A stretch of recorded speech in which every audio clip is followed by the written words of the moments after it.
Barry Axie is more truth than you can handle.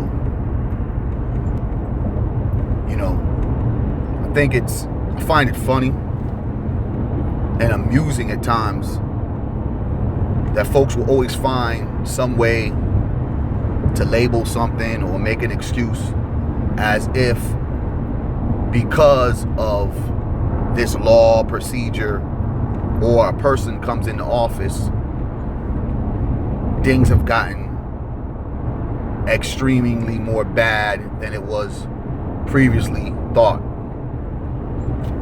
I say that because when you look at the whole Donald Trump era, Mr. 45, aka the pussy grabber, I tend to find myself in conversations with especially a lot of black folks, how they make it seem as since Trump came into office, a lot of white folks are really showing their ass. And true, they really are, but they've been showing their ass quite a long time. I mean, you really got to see their ass when Obama got elected. After the whole change and hope speeches kind of simmered down and white folks had to deal with the fact that they were going to have to listen to a Negro for 4 years and another 4 years after he got reelected. So the hinges just jumped off as soon as you saw him come into play. But even before that, things have still been the way it is. I think with the emergence of social media, we get to see a lot more. It's more frequent, but I don't see how folks really want to engage or utilize the finger pointing at Donald Trump as if the problems that we're dealing with when it comes to race hasn't ever been an issue. It's always been an issue. What some folks need to realize, I just got a call from my daughter. She was in Virginia, and she says, man, Dad, this is very much segregated out here. In the South, it's very much segregated. And other states in between, it's very much segregated. I mean, white folks are practicing that all the time. It's the fact that black folks don't practice it, which screws us up.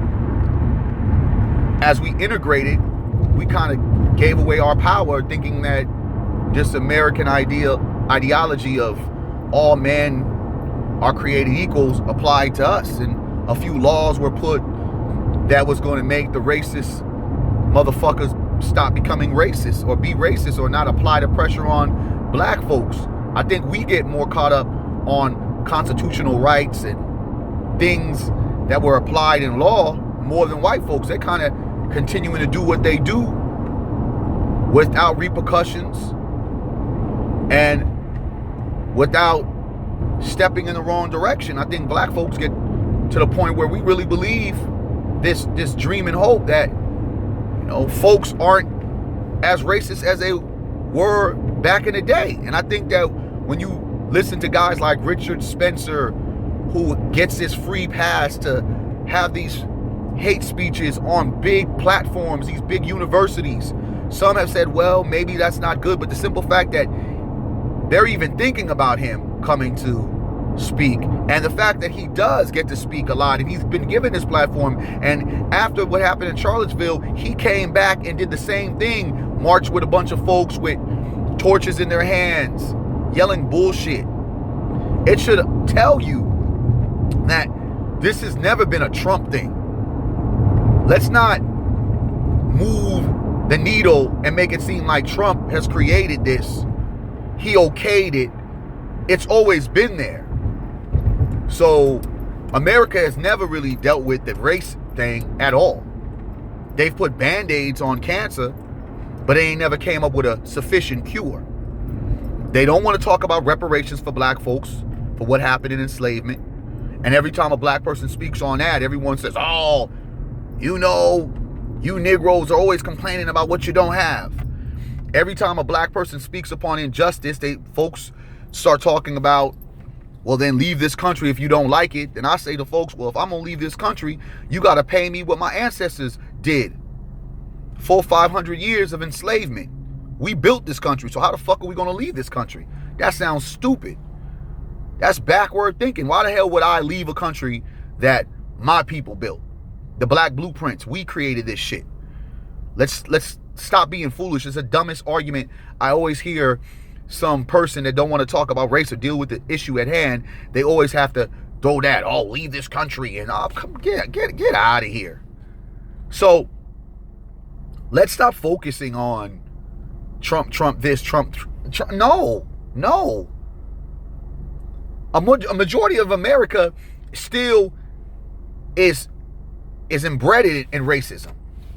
They still got that shit navigating in all kind of ways, whether it's business,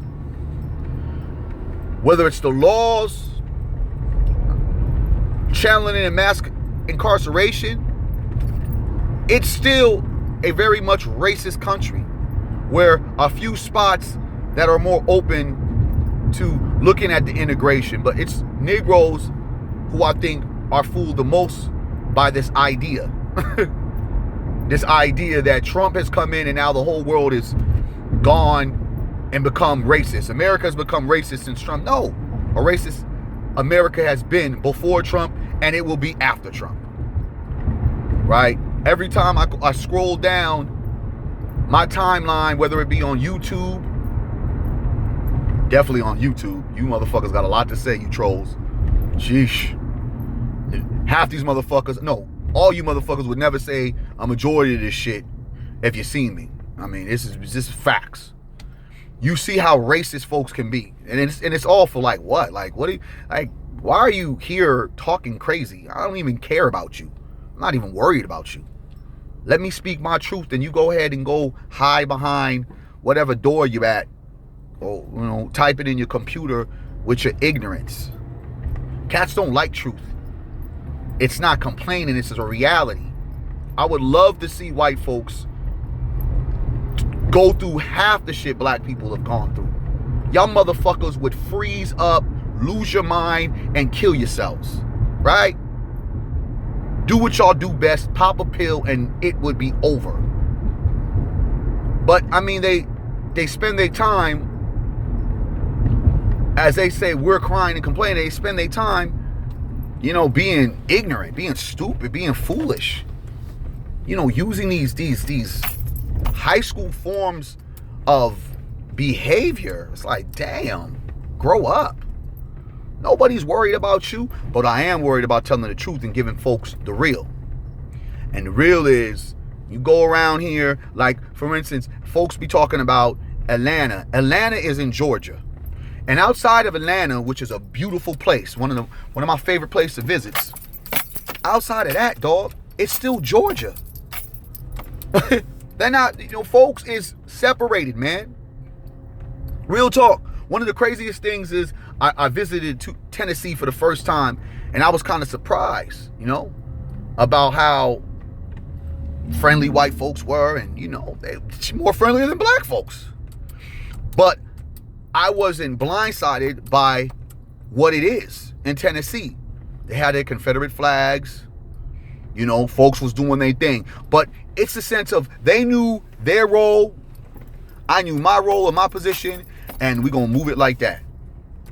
But stop making it seem to people that with Trump in office, things have gotten a lot worse.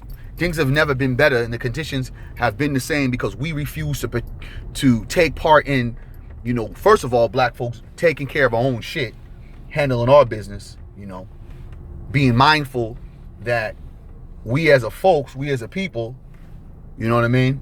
We as a folks, we as a people, we got to do our own, have our own, create ownership, create power, and not integrate with all ideas, being individuals. And secondly, you know, white folks will never, ever try to sit back and not relieve the power that they have. They're not going to do that. Why? Why would they want to do that? I wouldn't. It feels good to be on top. But let's just not create this false idea and false hope that things have gotten worse because of Trump. It ain't. Shit's been fucked up. And it always will be fucked up until Negroes start deciding to switch it up. Stop conditioning ourselves when we celebrate this diversity, this multiculturalism, We celebrate when we have a few Negroes in certain places of power, and half the Negroes that are in these places of power, they're powerless because Negroes in every place. It's funny when I see these mayors or governors or city officials pop up in all these different states, and I look at the states, whether it be Baltimore, whether it be Detroit, DC, and Negroes, these are getting gentrified. There's a mass amount of poverty for the Negro population, and Negroes are getting caught up in some type of scandal. So black faces in these places don't mean shit. It's just another false sense of hope, making Negroes think, oh, we've made it. But look at it. Look around you. Every Martin Luther King Boulevard that you go to is poverty-stricken. So, Negro, wake up to the reality. We know the privilege and the white supremacy that we deal with. Let's focus on the build. Let's focus on the build, the power of the ownership, and changing the guard, and stop believing that this country is not racist, that we've moved the needle. This is motherfucker. It will be racist, has been racist, and won't stop being racist until Negroes start saying enough is enough and really start building for the better. More truth than you can handle.